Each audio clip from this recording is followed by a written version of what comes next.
Hello everyone, welcome back to my channel. I am Twinkle Tiwari. जो ये chapter है इसको थोड़ा लेट लाने का पर्पज़ ये था कि हम पहले थोड़ी अकाउंटिंग टर्म से फेमिलियर हो जाएं, हमें कुछ कुछ टर्म्स का पता हो, कुछ बेसिक का पता हो। उसके बाद जब हम ये चैप्टर पढ़ेंगे तो हमारे लिए ईजी हो जाएगा। हम देखने वाले हैं इंट्रोडक्शन टू अकाउंटिंग। इसमें हम पढ़ेंगे कि अकाउंटिंग क्या होती है। तो स्टार्ट करते हैं अपन।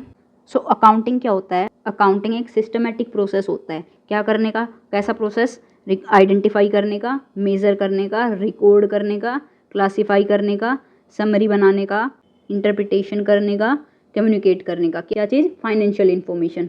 किन लोगों को? यूज़र्स को। अभी देखो इसको ना एक एक करके हम समझेंगे कि क्या चीज़ होती है। अब देखते हैं एक एक करके टर्म्स को। सबसे पहले देखते हैं आइडेंटिफाई का मतलब क्या होता है। आइडेंटिफाइंग क्या होता है? तो हमें क्या करना है, इसमें ट्रांजेक्शन को आइडेंटिफाई करना है कि कौन सी ट्रांजेक्शन को हम रिकॉर्ड करेंगे अपनी बुक्स ऑफ अकाउंट के अंदर। अच्छा, आइडेंटिफाई कैसे करेंगे? देखो मैं एग्जांपल लेके बताती हूँ। मेरी ये शॉप थी, इसमें क्या है, 10 लोग हैं जो बहुत ही टैलेंटेड हैं। उसके अलावा मैं क्या करती हूँ, परचेज़ करती हूँ मोबाइल्स। तो एक चीज़ तो क्या है कि 10 लोग बहुत ही टैलेंटेड है। दूसरा, मैंने मोबाइल को परचेज़ किया है 50,000 रुपये के। नेक्स्ट देखते हैं, मेरी दुकान पे स्ट्राइक हो गई। ठीक है, तो अब मुझे इन तीनों चीज़ में से आइडेंटिफाई करना है कि मैं कौन सी ट्रांजेक्शन को रिकॉर्ड करूँगी। तो देखो 10 टैलेंटेड लोग हैं लेकिन मैं इसको रिकॉर्ड नहीं कर सकती। क्यों? क्योंकि हमने एक कॉन्सेप्ट पढ़ा था ना, मनी मेजरमेंट कॉन्सेप्ट। वो क्या कहता है कि हम सिर्फ उन्हीं ट्रांजेक्शन को रिकॉर्ड करेंगे जिसको हम क्या कर सकें, मनी की टर्म में मेज़र कर सकें। तो इसको हम मनी की टर्म में मेज़र नहीं कर सकते कि इन टैलेंटेड लोगों की वजह से मेरे को कितना फ़ायदा हो रहा है। तो मैंने आइडेंटिफाई कर लिया ना कि ये ट्रांजेक्शन नहीं लिखूंगी मैं। नेक्स्ट, मैंने मोबाइल परचेज़ किए हैं 50,000 रुपये के। तो मैंने इस ट्रांजेक्शन को क्या कर लिया, आइडेंटिफाई कर लिया। कैसे? क्योंकि मैं इस ट्रांजेक्शन को मनी की टर्म में मेज़र कर सकती हूँ कि भाई मैंने 50,000 रुपये के मोबाइल खरीदे हैं।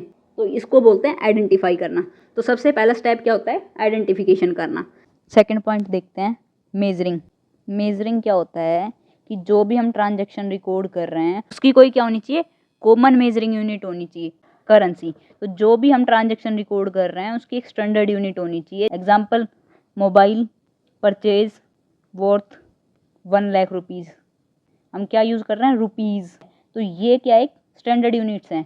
हम ये नहीं लिख रहे हैं मोबाइल परचेज वर्थ 10 कंप्यूटर कि 10 कंप्यूटर के बदले में हम मोबाइल खरीद के लाएं। ये कोई स्टैंडर्ड यूनिट नहीं होती है। तो जो भी हम ट्रांजैक्शन रिकॉर्ड कर रहे हैं उसकी एक कॉमन स्टैंडर्ड यूनिट होनी चाहिए।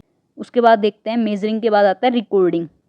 रिकॉर्डिंग क्या होता है? जब पहली बार हम कोई भी ट्रांजैक्शन रिकॉर्ड कर रहे हैं अपनी बुक्स ऑफ अकाउंट के अंदर, उसको बोलते हैं रिकॉर्ड करना। और ये रिकॉर्ड कहाँ से करते हैं हम? सोर्स डॉक्यूमेंट से। सोर्स डॉक्यूमेंट क्या होते हैं? ये कुछ प्रूफ होते हैं।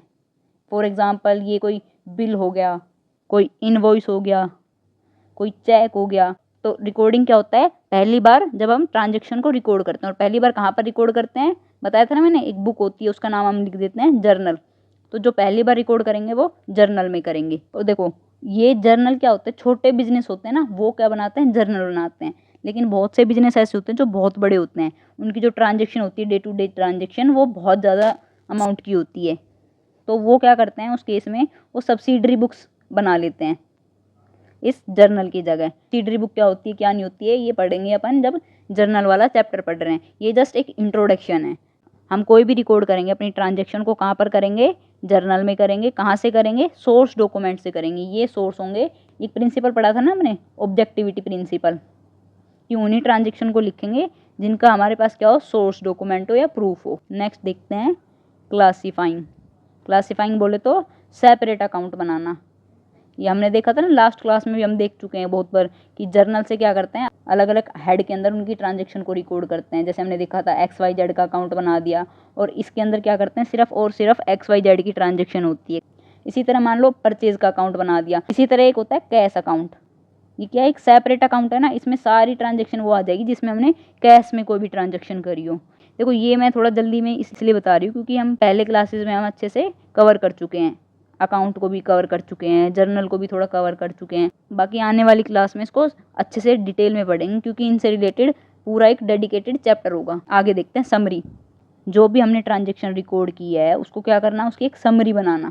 समरी क्यों बनाते हैं? ताकि हमें बार बार जर्नल में ना देखना पड़े, लेजर में ना देखना पड़े। तो हम क्या करते हैं, उसकी एक समरी बना लेते हैं। जैसे समरी के अंदर क्या क्या जाएगा, अपनी ट्रायल बैलेंस। ट्रायल बैलेंस में क्या होता है, जो भी हमारा लेजर क्या होता है, ये जो सेपरेट अकाउंट होते हैं ना, कैश अकाउंट हो गया, XYZ हो गया, परचेज अकाउंट हो गया, इनका क्या करते हैं फाइनल जो बैलेंस होगा ना, कि मान लेते हैं कि जो परचेज अकाउंट है उसका फाइनल बैलेंस डेबिट में आ रहा है, तो वो उठाकर हम क्या करेंगे ट्रायल बैलेंस, एक ऐसा मान लेते हैं कि एक पेज होगा उस पर लिख देंगे ये ट्रायल बैलेंस है और लिखेंगे कि परचेज अकाउंट। अगर डेबिट बैलेंस होगा तो डेबिट साइड में उतना अमाउंट लिख देंगे और क्रेडिट बैलेंस होगा तो क्रेडिट साइड में लिख देंगे। अब क्या बनता है अपना trading profit and loss account. इससे क्या पता लगता है देखो प्रॉफिट एंड लॉस अकाउंट से हमें पता लगता है हमारी फाइनेंशियल परफॉर्मेंस कैसी रही। देखो परफॉर्मेंस क्या होता है, अगर कोई तुम गेम खेल रहे हो तो उसमें परफॉर्मेंस क्या डिटरमाइन करेगी कि आप हारे या जीते, और बिजनेस में ये हार जीत क्या होती है कि हमें प्रॉफिट हुआ या लॉस हुआ। तो जो प्रॉफिट और लॉस अकाउंट होगा इससे हमें क्या पता लगेगा फाइनेंशियल परफॉर्मेंस, यानी कि ये पता लग जाएगा कि हमें कितना लॉस हुआ और कितना प्रॉफिट हुआ। ये पूरा क्या होता है trading and profit and loss account. Trading account में क्या होता है सारे के सारे डायरेक्ट एक्सपेंस आ जाते हैं। अगर मैं आपको हल्का सा बताऊं तो डायरेक्ट एक्सपेंस वो होते हैं, जैसे मान लीजिए ये क्या है फैक्ट्री है और ये मेरी दुकान है, तो फैक्ट्री से दुकान तक कोई भी सामान लाने में जो भी खर्चा हुआ, चाहे वो टैक्स हो, वो फ्रेट हो, वो लोडिंग अनलोडिंग का खर्चा हो, तो जो फैक्ट्री से लेके मेरी दुकान तक जो भी खर्चा लग रहा है उसको हम डायरेक्ट एक्सपेंस कहेंगे। और एक बार दुकान में आने के बाद जो भी खर्चा मैं करूँगी, चाहे सैलरी दे रही हूँ, रेंट पे कर रही हूँ, इलेक्ट्रिसिटी बिल दे रही हूँ, वो सारा का सारा कौन सा खर्चा हो जाएगा इनडायरेक्ट एक्सपेंस। तो डायरेक्ट एक्सपेंस सारे ट्रेडिंग के अंदर आएंगे और indirect expense profit and loss account में चले जाएंगे। इसको डिटेल में पढ़ने वाले हैं। और फिर प्रॉफिट एंड लॉस बनाने के बाद बनती है अपनी बैलेंस शीट। बैलेंस शीट में क्या होता है, एक साइड होती है लाइबिलिटी और एक साइड होती है असेट। और बैलेंस शीट क्या बताता है हमें, फाइनेंशियल पोजीशन बताता है। पोजीशन बोले तो आज के टाइम हमारे पास कितने असेट हैं, कितनी लाइबिलिटी है और कितनी कैपिटल है। तो लाइबिलिटी होगी वो इस साइड लिख देंगे और जो भी असेट होंगे वो इस साइड लिख देंगे। तो दो चीज़ देखी अभी हमने, एक तो देखी अपन ने फाइनेंशियल परफॉर्मेंस और एक देखी है फाइनेंशियल पोजीशन। तो जो परफॉर्मेंस है वो किससे पता लगेगा, प्रॉफिट एंड लॉस से, और पोजीशन किससे पता लगेगा अपने को, बैलेंस शीट से। बैलेंस शीट असेट, लायबिलिटी और कैपिटल बताती है, प्रॉफिट लॉस बताती है कि हमें कितना प्रॉफिट हुआ और कितना लॉस हुआ है, और इनको मिला दे तो ये सारी चीज़ क्या बन जाएगी, फाइनल अकाउंट। आगे चलते हैं एनालिसिस। इसका मतलब क्या है कि जो भी हमारा जो प्रॉफिट एंड लॉस बनाने के बाद, जो भी हमारा बैलेंस शीट बनाने के बाद, यानी फाइनल अकाउंट बनाने के बाद जो भी रिजल्ट आता है वो हमें क्या करना है, उसको एनालाइज करना है। एनालाइज बोले तो कि अगर हमें प्रॉफिट हुआ है तो उसका रीज़न क्या है, लॉस हुआ है तो उसका रीज़न क्या है। P&L के अंदर हमने देखा है कि हमारे कौन से एक्सपेंस होंगे, इनडायरेक्ट। तो इनडायरेक्ट एक्सपेंस ज़्यादा हो रहे हैं तो उसका रीज़न देखना है कि क्यों हो रहे हैं। डायरेक्ट एक्सपेंस कहाँ आते हैं, ट्रेडिंग अकाउंट के अंदर आ रहे हैं। तो हम ये सारी चीज़ क्या करेंगे, एनालाइज करेंगे। ये 6 स्टेज आती है। ये कब होती है, जब हमारा फाइनल अकाउंट बन जाता है तब। उसके बाद आता है कम्युनिकेट करना। तो जो भी इंफॉर्मेशन हमें मिली है फाइनल अकाउंट से वो हमें लोगों तक पहुंचानी है। किस तक पहुंचानी है, यूज़र्स तक। यूज़र्स कौन होंगे, मैंने बताया था ये मेरी मोबाइल की दुकान है, तो मेरी मोबाइल की दुकान में कौन कौन लोग इंटरेस्टेड होंगे। सबसे पहले गवर्नमेंट होगी, क्यों, क्योंकि गवर्नमेंट को टैक्स देना है, तो एक यूज़र गवर्नमेंट हो गई। दूसरा बैंक होगा, बैंक से अगर मैं कोई लोन ले रही हूँ तो बैंक भी तो इंटरेस्टेड होगा ना ये जानने में कि मैं उसका लोन रीपे कर पाऊंगी कि नहीं। तो एक यूज़र हो गया बैंक, एक हो गया गवर्नमेंट। तो ये सारे क्या होते हैं, यूज़र्स। और मुझे ये सारी की सारी जो फाइनल अकाउंट से जो भी चीज़ें मेरे को पता लगी है मुझे वो पब्लिश करना है, ताकि यूज़र्स तक ये चीज़ इन्फॉर्मेशन मैं पहुंचा सकूं। तो ये होता है कम्युनिकेट करना। इन शॉर्ट मैं बताऊं तो अकाउंटिंग क्या होती है, अकाउंटिंग एक सिस्टमेटिक प्रोसेस होता है किस चीज़ का, आइडेंटिफाई करना, मेज़र करना, रिकॉर्ड करना, क्लासीफाई करना, समरी बनाना, इंटरप्रिटेशन करना और कम्युनिकेट करना। ये सारी इन्फॉर्मेशन किसको कम्युनिकेट करेंगे हम, यूज़र्स को। और क्या चीज़ कम्युनिकेट करेंगे, फाइनेंशियल इन्फॉर्मेशन, जैसे कि कितना प्रॉफिट हुआ, कितना लॉस हुआ, हमारे पास कितने असेट है, कितनी लायबिलिटी और कितनी कैपिटल है इस वक्त। अब हम ऑब्जेक्टिव देखने वाले हैं। ऑब्जेक्टिव क्या होते हैं अकाउंटिंग के। तो पहला ऑब्जेक्टिव क्या होगा, मेंटेन अकाउंटिंग रिकॉर्ड। इसलिए ज़रूरी है कि हमारे पास जो भी रिकॉर्ड हो, जो भी ट्रांजेक्शन हो, उसको हम क्या करें, रिकॉर्ड कर सकें। रिकॉर्ड करके एक जगह पर मेंटेन कर सकें, ताकि हमें बार बार ये ना देखना पड़े कि एक स्लिप में लिख लिया, स्लिप गुम हो गई, ठीक है, ये चीज़ ना हो। तो एक प्रॉपर क्या हो, हमारे पास रिकॉर्ड हो हमारी ट्रांजेक्शन का। वो जो मैंने अकाउंटिंग प्रिंसिपल्स बताए थे ना, उनके अकॉर्डिंग हमें रिकॉर्ड करना है। दूसरा क्या है, डिटरमाइन प्रॉफिट एंड लॉस। भाई जब हमारे पास हमारी बुक्स ऑफ अकाउंट होगी, हमने हर चीज़ रिकॉर्ड कर रखी है, हम क्या कर रहे हैं, ट्रायल बैलेंस बना रहे हैं, प्रॉफिट एंड लॉस बना रहे हैं, तो उससे हमें पता लग जाए ना कि हमें कितना प्रॉफिट हुआ, कितना लॉस हुआ। ये सब कैसे पता लग रहा है कि हम जब रिकॉर्ड कर रहे हैं सारी चीज़ों को। अच्छा, ये और देख लो, जो प्रॉफिट एंड लॉस होता है ना, उसको क्या बोलते हैं, दूसरा नाम क्या होता है उसका, इनकम स्टेटमेंट भी होता है। थर्ड ऑब्जेक्टिव क्या है, डिटरमाइनिंग फाइनेंशियल पोजीशन। बताया ना फाइनेंशियल पोजीशन क्या होती है, कि क्या पता लगे हमें, असेट पता लगे, हमें पता लगे कि इस वक्त हमारे पर कितना उधारी है, हमारे बिजनेस पर कितनी लायबिलिटी है, और हमारे बिजनेस के पास अभी कितना कैपिटल है। कैपिटल क्या होता है, जो पैसा ओनर क्या कर रहा है, अपने बिजनेस में इन्वेस्ट कर रहा है। तो ये चीज़ें किससे पता लग रही है हमें, बैलेंस शीट से पता लग रही है। फोर्थ ऑब्जेक्टिव देखते हैं, फैसिलिटेटिंग मैनेजमेंट। इसको एग्जाम्पल से समझाती हूँ। ये मेरी दुकान थी मोबाइल की। अब मैंने क्या किया है, अपना फाइनल अकाउंट बनाया है। फाइनल अकाउंट क्या होता है, जिसमें हम क्या करते हैं, ट्रेडिंग एंड P&L बनाते हैं, दूसरा और क्या बनाते हैं, बैलेंस शीट बनाते हैं। मैंने अपना फाइनल अकाउंट बनाया। अब मैंने देखा कि मेरे को प्रॉफिट हुआ है, तो प्रॉफिट हुआ है तो मैं ये जानना चाहूँगा ना कि ऐसी कौन सी एक्टिविटी की थी मैंने जिससे मेरे को प्रॉफिट हुआ है। ठीक है, तो इससे क्या होगा, मैनेजमेंट को क्या होगी, हेल्प होगी ये सारी चीज़ें देख के, कि अगर हमें प्रॉफिट हुआ है, इस एक्टिविटी से प्रॉफिट हो रहा है, तो मुझे नेक्स्ट ईयर भी इस एक्टिविटी पे ज़्यादा ध्यान देना है। दूसरा केस देखूं कि अगर मुझे लॉस हुआ है, तो मैं देखूं कि लॉस हुआ क्यों है। उस एक्टिविटी का पता लग जाएगा, मैं उसको आइडेंटिफाई कर दूंगी, तो मैं कोशिश करूंगी कि नेक्स्ट ईयर ये चीज़ ना हो। तो ये हमारे मैनेजमेंट में हेल्प करती है, हमारे बिजनेस को और ग्रो करने में। फिफ्थ देखते हैं, जो भी हमारी इन्फॉर्मेशन पता लगा अपनी फाइनल अकाउंट से, हम उसको क्या करेंगे, वो करेंगे प्रोवाइड हम इन्फॉर्मेशन किसको, अपने यूज़र्स को। अब हम देखते हैं फंक्शन, अकाउंटिंग का क्या फंक्शन होता है। भाई क्या फंक्शन होगा, खुद बताओ, इतनी चीज़ें बता दी मैंने। पहला फंक्शन ये होगा कि हम ट्रांजेक्शन रिकॉर्ड कर सकें, ठीक है, मेंटेन कर सकें अपने रिकॉर्ड्स को, कैसे, सिस्टमेटिक तरीके से। यही तो फंक्शन है भाई। जब हमें पता है कि ये प्रिंसिपल फॉलो करना है, तो हम उसको, उस प्रिंसिपल को फॉलो करके अपने ट्रांजेक्शन को रिकॉर्ड करेंगे। दूसरा वही क्या फंक्शन होगा भाई, इसके थ्रू, अकाउंटिंग के थ्रू हम अपनी क्या बनाते हैं, फाइनेंशियल स्टेटमेंट बनाते हैं।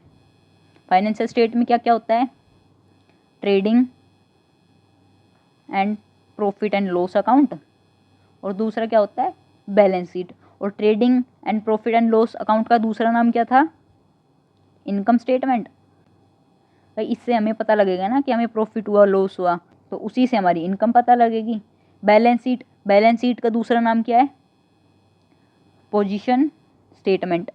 पोजीशन स्टेटमेंट बोले तो कि इस वक्त हमारी क्या पोजीशन है, कि हमारे बिजनेस पर कितनी उधारी है, कितनी लायबिलिटी है, कितने हमारे पास असेट हैं, और कितनी इस वक्त कैपिटल है हमारे पास। ठीक है, तो सेकंड फंक्शन ये हो गया।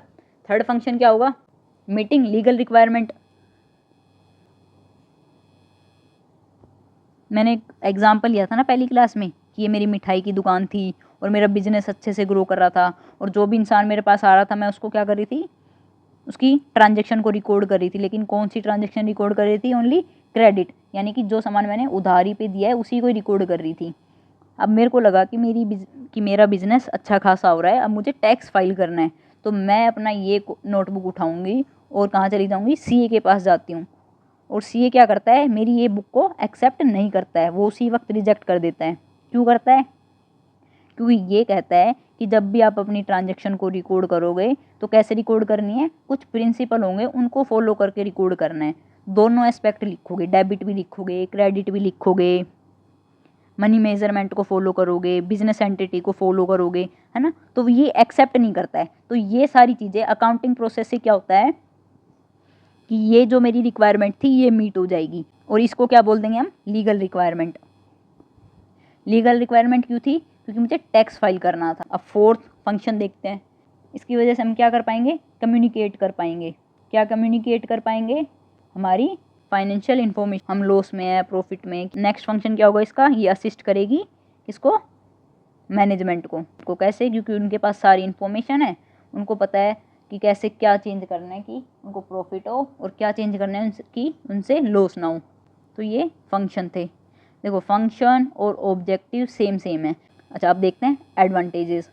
सबसे पहली, हमें फाइनेंशियल इन्फॉर्मेशन पता लग जाएगी। देखो सारी चीज़ें वही रिपीट होंगी, एक बार आपने ये कॉन्सेप्ट पढ़ लिया तो यही चीज़ें रिपीट हो रही है। देखो ये चीज़ मैंने कहाँ कहाँ रिपीट कर दी, हर जगह रिपीट कर ली ना। एडवांटेजेस में भी रिपीट किया है, इसके फंक्शन में भी रिपीट किया है, और इसके ऑब्जेक्टिव में भी रिपीट किए, देखो ये रहा डिटरमाइनिंग फाइनेंशियल पोजीशन, ठीक है। तो ये क्या करेगा, हमें फाइनेंशियल इन्फॉर्मेशन प्रोवाइड करता है। हमारी जो मैनेजमेंट है उसकी पकड़ और मजबूत होगी हमारे बिजनेस पे।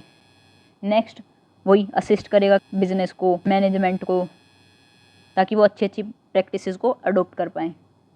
उसके बाद ये क्या कर देगा, रिप्लेस कर देगा मेमोरी को। कैसे रिप्लेस करेगा, भाई मेरी छोटी सी दुकान है तो मैं क्या करती हूँ, मेरे पास दिन में 10 कस्टमर आ रहे हैं तो किसी का तो मैं नाम लिख लेती हूँ, कोई उधार पे सामान ले गया तो उसका तो नाम लिख लिया। लेकिन कई बार क्या होता है, इतनी जल्दबाजी होती है कि मैं बहुत से लोगों का नाम मेरे दिमाग से निकल जाता है कि ये कोई आया था, मेरे को ये तो पता होगा कि भाई एक इंसान आया था मेरे से सामान लेके गया था। अब इतनी भीड़ होती है, इतने लोग होते हैं कि एग्जैक्ट इन्फॉर्मेशन याद कर पाना मेरे लिए थोड़ा मुश्किल हो जाता है। तो ये क्या करता है, अगर हम सारी की सारी चीज़ें रिकॉर्ड कर लेंगे तो इससे हमारी जो मेमोरी वाली चीज़ होगी वो रिप्लेस हो जाएगी, हमें याद करने की ज़रूरत नहीं होगी कुछ भी चीज़। ये क्या करेगा, फैसिलिटेट करेगा कंपैरेटिव स्टडी। देखो मेरे फाइनल अकाउंट बने, जो फाइनल अकाउंट है वो हर साल बनेंगे, बताया था ना, पीरियोडिक कॉन्सेप्ट देखा था। ये हर साल क्या करना पड़ेगा, हमें अपनी बुक्स ऑफ अकाउंट को बंद करना पड़ेगा। तो हर साल ये चीज़ होगी। मान लेते हैं 2020 में भी हमने अपना फाइनल अकाउंट बनाया, 2021 में भी, 2022 में भी, 23 में भी एंड 24 में भी, ठीक है। तो अब मैं 2024 का कंपेयर कर सकती हूँ क्योंकि मेरे पास फाइनल अकाउंट हर साल के हैं, तो मैं इनको कंपेयर कर सकती हूँ पिछले साल से।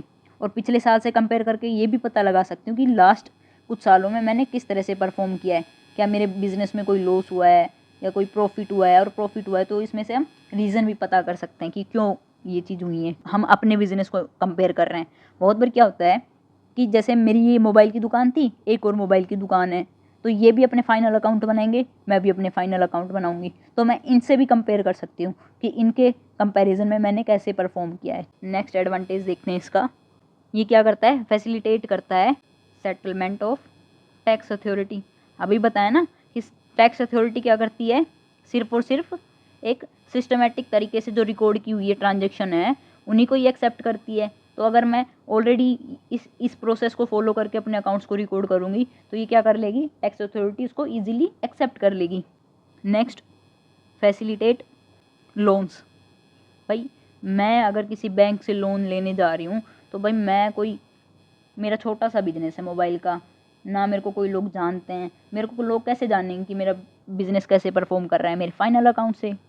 तो फाइनल अकाउंट देख के तो बैंक मेरे को लोन देगा, ऐसे ही थोड़ी ना लोन दे देगा कि चलो तुम्हारी मोबाइल की दुकान है तुम्हें लोन दे देते हैं।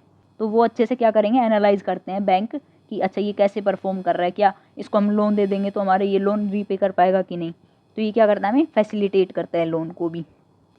Next, evidence in court. ये मेरी मोबाइल की दुकान है, ये कोई कस्टमर है, इस कस्टमर ने मेरे से 50 लाख के मोबाइल खरीदे हैं ऑन क्रेडिट, यानी कि उधारी पे खरीदे हैं, और इसने कहा है कि आपको मैं पेमेंट 2 महीने बाद कर दूंगा। लेकिन 2 महीने बाद ये क्या कर देता है, मना कर देता है कि मैं तो नहीं कर सकता। तो अब मेरे पास इसके अगेंस्ट प्रूफ होगा ना, क्योंकि जो भी चीज़ मैं रिकॉर्ड कर रही हूँ कैसे करूँगी, सोर्स डॉक्यूमेंट के थ्रू। और इस केस में सोर्स डॉक्यूमेंट क्या हो जाएगा, bill of exchange. Bill of exchange क्या होता है कि जब दो पार्टी क्रेडिट पर सामान खरीदती है तो वो एक क्या करती है, एक एग्रीमेंट बनवाती है। इस एग्रीमेंट में क्या चीज़ होती है, एक स्पेसिफिक अमाउंट लिखी होती है, एक स्पेसिफिक डेट लिखी होती है, सब कुछ लिखा होता है कि किसको पे करना है, कब पे करना है, कितनी अमाउंट पे करनी है, ठीक है। तो ये प्रूफ दिखाकर मैं क्या कर सकती हूँ, इसके अगेंस्ट कोर्ट में केस फाइल कर सकती हूँ। तो ये एविडेंस की तरह भी काम करेंगे। तो ये सारी क्या थी, इसके फ़ायदे थे, एडवांटेजेस थे। अब एडवांटेजेस है तो उसके कुछ लिमिटेशंस भी होंगी, कुछ उसके नेगेटिव पॉइंट्स भी होंगे। पहला, ये नॉट फुली एग्जैक्ट। देखो क्योंकि इसके अंदर हम सिर्फ वही तो चीज़ रिकॉर्ड करते हैं जिसका हमारे पास कोई एविडेंस हो। मान लेते हैं कोई एविडेंस मुझसे गुम हो गया, मैंने 2 करोड़ रुपए की कोई मशीनरी खरीदी है, अब उसका एविडेंस ही गुम हो गया, उसका इनवॉइस गुम हो गई, तो क्या इस चीज़ को फिर मैं रिकॉर्ड ही नहीं कर पाऊंगी, मेरे को तो हो गया ना 2 करोड़ का लॉस। तो ये फुली एग्जैक्ट चीज़ें डिस्क्लोज नहीं कर पाता है। Second, unrealistic information. जो हमारा बिजनेस होता है वो कौन से प्रिंसिपल पर काम करता है, गोइंग कंसर्न, कि जो भी हम बिजनेस स्टार्ट कर रहे हैं उसको लॉन्ग टर्म के लिए स्टार्ट कर रहे हैं। कितना लॉन्ग टर्म के लिए हमारा बिजनेस चलेगा हमें थोड़ी ना पता है ये। तो मैं क्या करूँगी, इस कॉन्सेप्ट के थ्रू प्रोविज़न बना देते हैं। प्रोविज़न क्या होता है कि मुझे लग रहा है कि आगे जाके मेरे को लॉस हो सकता है, नुकसान हो सकता है, तो उसके लिए मैं पहले ही प्रोविज़न बना दूँगी। हो सकता है वो लॉस ना हो फिर, तो इससे क्या होता है एग्जैक्ट इन्फॉर्मेशन, जो रियल इन्फॉर्मेशन है वो हमें पता नहीं लग पाती है। It ignores qualitative element. Qualitative element कौन से होते हैं? क्वालिटी से रिलेटेड। अब मेरी जो दुकान है मान लेते हैं उसमें ना बेस्ट टैलेंट है, जो एम्प्लॉयज़ हैं वो टैलेंटेड है, बहुत टैलेंटेड है, और उनकी वजह से मुझे हर बार प्रॉफिट होता है, लेकिन मैं ये चीज़ नोट डाउन नहीं कर सकती। क्यों? क्योंकि मनी मेजरमेंट कॉन्सेप्ट क्या कहता है कि हम उसी चीज़ को लिख सकते हैं जिसको हम मनी की फॉर्म में मेज़र कर सकें। तो जो ये मेरा बेस्ट टैलेंट है इसकी वजह से मुझे प्रॉफिट हो रहा है, लेकिन मैं इसको कैलकुलेट नहीं कर सकती कि कितने रुपए का हुआ, 50 लाख का, 1 करोड़ का, ठीक है, तो इसको मैं नहीं लिख सकती। तो ये क्या क्वालिटी है, लेकिन क्वालिटी एलिमेंट को हम नहीं लिखते हैं। तो हम अपनी बुक्स ऑफ अकाउंट में कौन से एलिमेंट लिखते हैं? क्वांटिटेटिव, मतलब जिसकी कोई क्वांटिटी हो, कोई अमाउंट हो, कोई रुपीज़ में लिखे हो, उन चीज़ों को लिखते हैं। मेरी कंपनी में स्ट्राइक कर दी लोगों ने, मैं ये नहीं लिख सकती। हाँ, लेकिन मेरे दुकान में क्या हुआ, लॉस हो गया, किस वजह से? फायर से। फायर लगने से ये पता लग जाएगा ना कि मेरे 50 मोबाइल ख़राब हो गए, तो 50 मोबाइल की वैल्यू मैं कैलकुलेट कर लूँगी कि भाई एक मोबाइल अगर 10 रुपये का है तो 50 कितने के हो जाएंगे? 500 रुपये के हो जाएंगे। तो इस केस में मुझे पता लग जाए कि मेरा 500 रुपये का लॉस हो गया। लेकिन उसी तरफ अगर मेरे को लॉस होता है स्ट्राइक की वजह से, तो मैं उसको कैलकुलेट नहीं कर सकती कि कितने रुपए का हुआ है लॉस, ठीक है। तो ये क्या करता है, इग्नोर करता है qualitative element. Next, it lead to window dressing.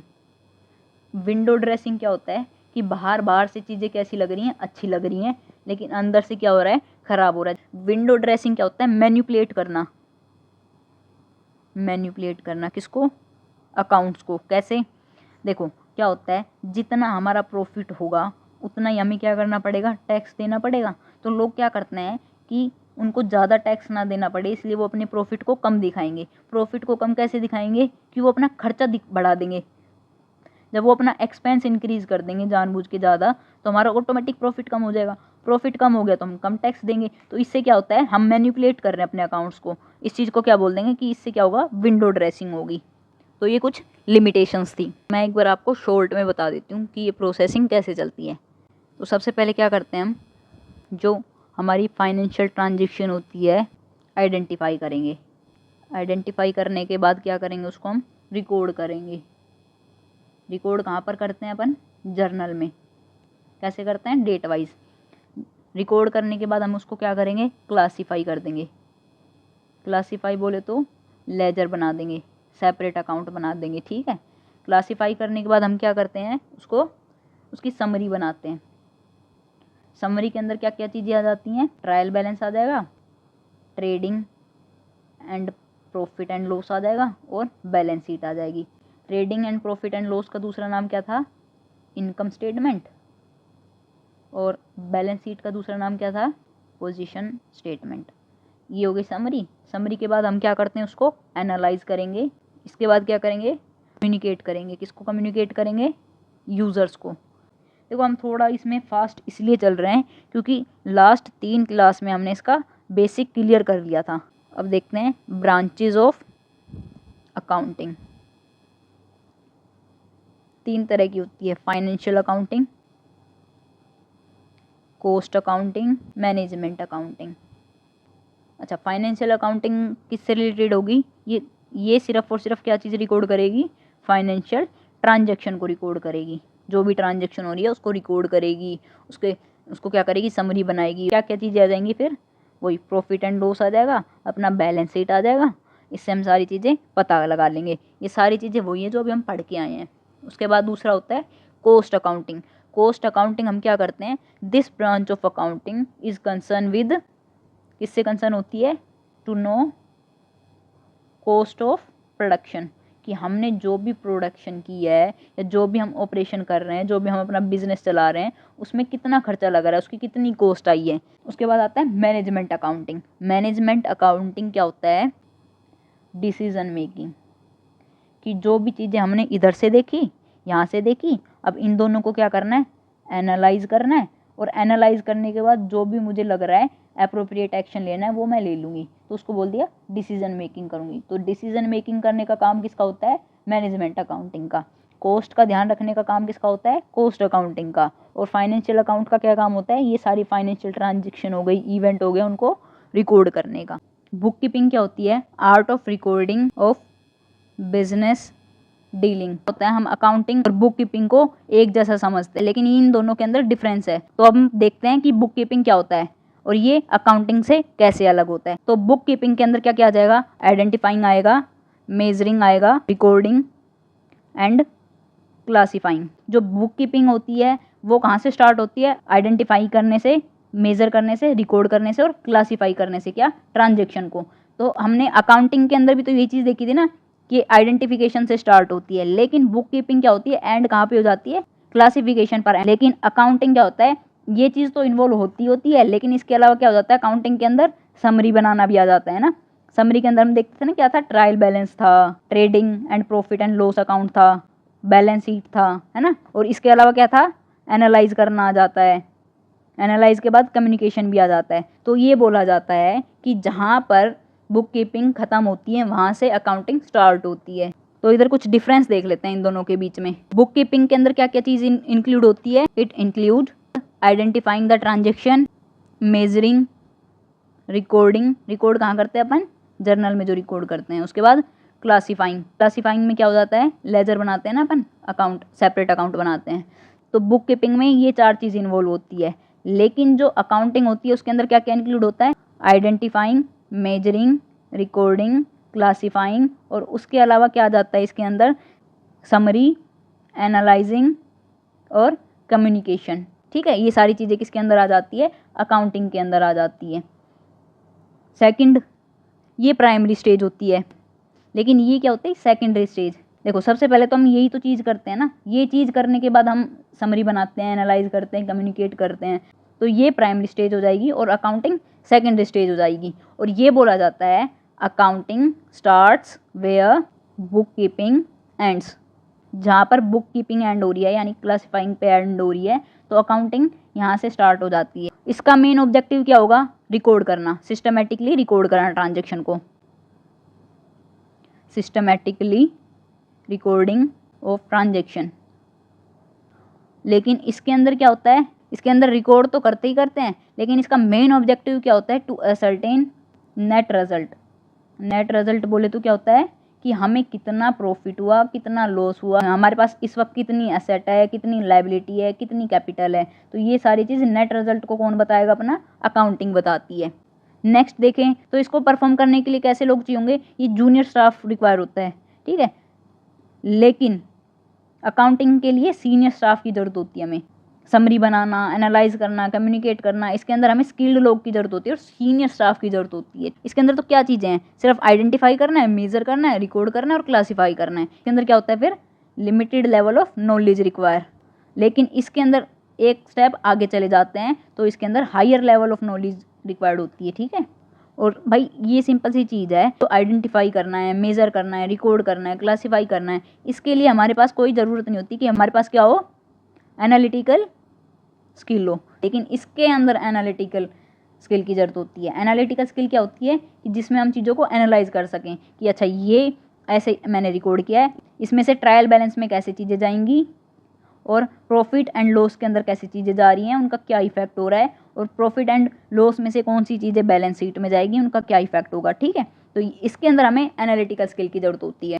तो ये कुछ डिफरेंस थे बुक कीपिंग और अकाउंटिंग के बीच में। अच्छा, अब देखते हैं अकाउंटिंग और अकाउंटेंसी के बीच में क्या डिफरेंस है। अकाउंटिंग के अंदर हम क्या करते हैं, रिकॉर्ड करते हैं ट्रांजेक्शन को, है ना, क्लासीफाई करते हैं और उसकी समरी बनाते हैं, ठीक है। लेकिन अकाउंटेंसी क्या होती है कि ये चीज़ें हमें कैसे करनी है, उसकी नॉलेज कौन बताता है हमें, उसकी नॉलेज कहाँ से आती है, अकाउंटेंसी से आती है। तो हम बोल सकते हैं कि ये एक क्या है, अकाउंटेंसी एक सब्जेक्ट है और उस सब्जेक्ट को जब अप्लाई करेंगे तो अकाउंटिंग बोल दिया जाएगा उसको। तो अकाउंटेंसी में क्या होता है, वो नॉलेज जिसके थ्रू हम ये सारी चीज़ें रिकॉर्ड कर रहे हैं, इसके अंदर नॉलेज आ जाएंगे। नॉलेज जैसे कि कौन से प्रिंसिपल हमें फॉलो करने हैं, तो इसका स्कोप कैसा हो जाएगा, नैरो स्कोप हो जाएगा, और इसका स्कोप कैसा हो जाएगा, वाइडर हो जाएगा। देखो क्या होता है, जहाँ से बुक कीपिंग एंड हो रही है वहाँ से अकाउंटिंग स्टार्ट हो रहा है। और अकाउंटेंसी में क्या होता है, बुक कीपिंग भी आ जाती है प्लस अकाउंटिंग भी आ जाती है ना। तो हम ये बोल सकते हैं कि जो अकाउंटिंग है वो किस पे डिपेंड करती है, वो बुक कीपिंग पे डिपेंड करती है। क्योंकि बुक कीपिंग से क्या होता है, आइडेंटिफाई करते हैं, मेजर करते हैं, रिकॉर्ड करते हैं और क्लासीफाई करते हैं। लेकिन इसके अंदर क्या होता है, ये जो अकाउंटेंसी होती है ये किस पे डिपेंड होती है, ये डिपेंड होती है बुक कीपिंग पर भी प्लस में अकाउंटिंग में भी। आई होप आपको समझ में आ गया होगा कि बुक कीपिंग और अकाउंटिंग में क्या फ़र्क है और अकाउंटिंग और अकाउंटेंसी में क्या डिफरेंस है। आगे चलते हैं, अब देखते हैं यूज़र्स। कल मैंने आपको इसकी थोड़ी सी बेसिक नॉलेज दी थी, आज हम थोड़ा सा डिटेल में देखेंगे इसको। जो भी हमारे पास अकाउंटिंग इन्फॉर्मेशन होगी, कौन सी इन्फॉर्मेशन, P&L के थ्रू आएगी, है ना। P&L बोले तो इससे पता लगेगा कितना प्रॉफिट हुआ, कितना लॉस हुआ। बैलेंस शीट के थ्रू हमें पता लगेगी कुछ इन्फॉर्मेशन कि कितनी एसेट है, कितनी लायबिलिटी है, कितनी कैपिटल है। जो ये अकाउंटिंग इन्फॉर्मेशन होती है, इनको कौन यूज़ करता है, ग्रुप ऑफ पीपल जो क्या हो, कनेक्ट हो किससे, बिजनेस से, वो कनेक्टेड टू बिजनेस, हमारे बिजनेस से कनेक्ट होंगे, वो लोग अकाउंटिंग इन्फॉर्मेशन यूज़ करेंगे। ठीक है, तो इन लोगों को क्या बोल देंगे हम, इस ग्रुप ऑफ पीपल को बोल देंगे यूज़र्स। यूज़र्स को हम दो तरह से क्लासीफाई कर देते हैं, एक इंटरनल एंड दूसरा एक्सटर्नल। अब नाम से ही पता चल रहा है इंटरनल यूजर्स कौन से होंगे, वो लोग जिनका डायरेक्ट इंटरेस्ट हो किसमें, मेरे बिजनेस में, को बोल देंगे इंटरनल यूजर्स। और एक्सटर्नल यूजर्स कौन होंगे, वो लोग जो क्या हो, मैनेजमेंट का तो हिस्सा नहीं होते हैं लेकिन उनका इंटरेस्ट हमारे बिजनेस में होता है। इसका एग्जाम्पल लेके बताऊं तो क्या हो गया, इन्वेस्टर। इन्वेस्टर बिल्कुल इंटरेस्ट रखना चाहेगा ना मेरे बिजनेस में। अगर वो मेरे बिजनेस में इन्वेस्ट करना चाहता है तो वो ये जानने में इंटरेस्टेड होगा कि मेरा जो बिजनेस है वो कैसे परफॉर्म कर रहा है, लॉस चल रहा है, प्रॉफिट चल रहा है। तो इन्वेस्टर कौन होते हैं, जो मेरे बिजनेस में इन्वेस्ट करना चाहेंगे। उसके अलावा क्रेडिटर। क्रेडिटर कौन होता है, जो बिजनेस को क्या करता है, उधार पे सामान देता हो। वो भी तो इंटरेस्टेड होगा ना जानने में कि भाई इसकी परफॉर्मेंस कैसी है, क्या मैं इसको क्रेडिट पर कोई सामान दूं तो क्या ये मेरे को रीपे कर पाएगा कि नहीं कर पाएगा। ये लोग क्या है भाई, डायरेक्टली मैनेजमेंट का तो हिस्सा नहीं है ना, लेकिन फिर भी मेरे जो अकाउंटिंग इन्फॉर्मेशन है उसको यूज़ कर रहे हैं, मेरे बिजनेस में इंटरेस्ट रख रहे हैं। और देखूँ तो क्या बताऊँ, एम्प्लॉयज़। भाई एम्प्लॉयज़ मैनेजमेंट का हिस्सा नहीं है, ठीक है, वो मेरे यहाँ पर काम कर रहे हैं, वो भी ऐसी जगह पर काम करना चाहेंगे जो बिजनेस कैसा हो, स्टेबल हो। और एग्जांपल क्या होगा, गवर्नमेंट। भाई गवर्नमेंट क्यों इंटरेस्टेड होगी, उसको मेरे बिजनेस से क्या चाहिए, टैक्स चाहिए, है ना। तो एक्सटर्नल यूजर्स क्या हो जाएंगे, गवर्नमेंट हो गई, क्रेडिटर हो गया, लेंडर भी तो हो सकते हैं जो मेरे बिजनेस को लेंड करे, जैसे बैंक हो गया, बैंक से मैंने पैसे उधार ले लिए, या कोई भी इंसान हो गया जिससे मैं पैसे उधार ले रही हूँ। तो ये सारे लोग किस में आ गए, एक्सटर्नल यूजर्स होते हैं। और इंटरनल यूजर कौन होते हैं, जो डायरेक्ट, जिनका इंटरेस्ट डायरेक्ट होता है मेरे बिजनेस में, जो मैनेजमेंट का हिस्सा होते हैं। ठीक है, तो ये कौन कौन हो जाएंगे भाई, ओनर। बिल्कुल, ओनर डायरेक्टली इंटरेस्टेड है ना, वो अपनी कैपिटल कंट्रीब्यूट कर रहा है तो वो हमेशा चाहेगा कि उसका बिजनेस फर्दर ग्रो करे। दूसरा कौन हो गया, मैनेजमेंट हो गया अपना। भाई मैनेजमेंट को भी तो अकाउंटिंग इन्फॉर्मेशन चाहिए होती है ताकि वो आगे क्या कर सके, पॉलिसी बना सके, डिसीजन ले सके कोई, है ना। ये जो भी पॉलिसी बनेगी, डिसीजन लिया जाएगा, कोई भी चेंज करना होगा तो ये क्या चीज़ देख के चेंज होता है भाई, अकाउंटिंग इन्फॉर्मेशन, है ना। तो एक बार मैं आपको जल्दी से बता देती हूँ क्या बताया अभी मैंने। यूज़र्स क्या होते हैं, जो लोग मेरी अकाउंटिंग इन्फॉर्मेशन को यूज़ कर रहे हो, और वो लोग जो मेरे बिजनेस से कनेक्टेड हो। दो तरह के होंगे, इंटरनल, एक्सटर्नल। इंटरनल क्या होंगे, जिनका डायरेक्ट इंटरेस्ट हो मेरे बिजनेस में, और एक्सटर्नल जो मैनेजमेंट का हिस्सा ना हो। उसके अलावा जो भी पर्सन होगा वो एक्सटर्नल यूज़र होगा, जैसे इन्वेस्टर, क्रेडिटर, एम्प्लॉय, गवर्नमेंट और लेंडर। आगे चलते हैं, अब एक अपना छोटा सा टॉपिक रहता है, qualitative attributes of accounting information.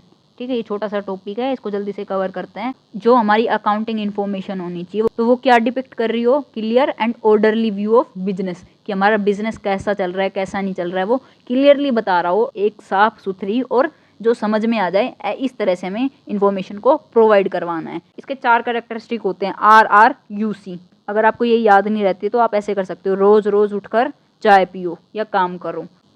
Reliability, इसका मतलब क्या है, जो भी मैं अपनी अकाउंटिंग इन्फॉर्मेशन प्रोवाइड करवा रही हूँ वो रिलायबल होना चाहिए, लोग उस पर यकीन कर सकें। कैसे करेंगे भाई यकीन, कि वो कैसे होनी चाहिए, वो इन्फॉर्मेशन फैक्चुअल होनी चाहिए और वेरीफाइबल होनी चाहिए।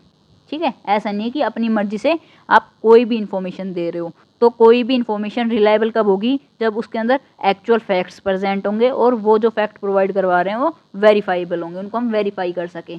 अच्छा, हम इसको वेरीफाई कैसे कर पाएंगे, वेरीफाई करने के लिए हमारे पास क्या होने चाहिए, सोर्स डॉक्यूमेंट होने चाहिए।